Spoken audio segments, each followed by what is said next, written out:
Have you heard of the Easter egg hunt that's worth more than $30 million? So in 1885, Tsar Alexander III commissioned jeweler Carl Fabergé to make a jeweled Easter egg for his wife.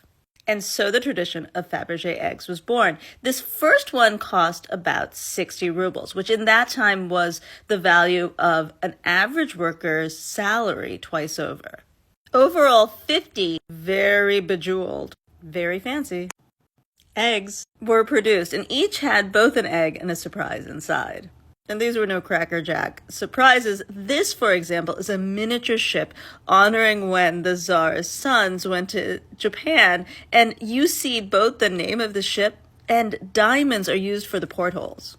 This is the most expensive Easter egg made during the Tsar's times. It was from 1913 and it cost 25,000 rubles. To give you context, in that same year, though, they spent something like 8 times that on a necklace for Christmas.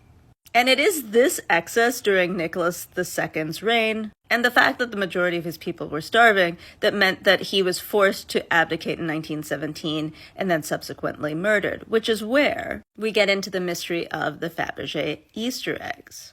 There are 7 lost Easter eggs. For all of the 50 Easter eggs, we pretty much know where they were until 1922. A number of them were sold to raise funds for the revolution. But it is truly an active Easter egg hunt. For example, this one was found in 2014. A scrap dealer in the United States had bought it thinking he would melt it down as scrap and had left it on his counter.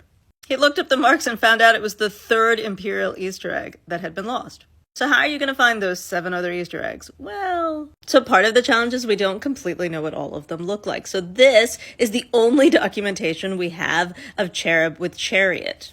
It's not even a picture of the egg, but a reflection of the egg in this picture.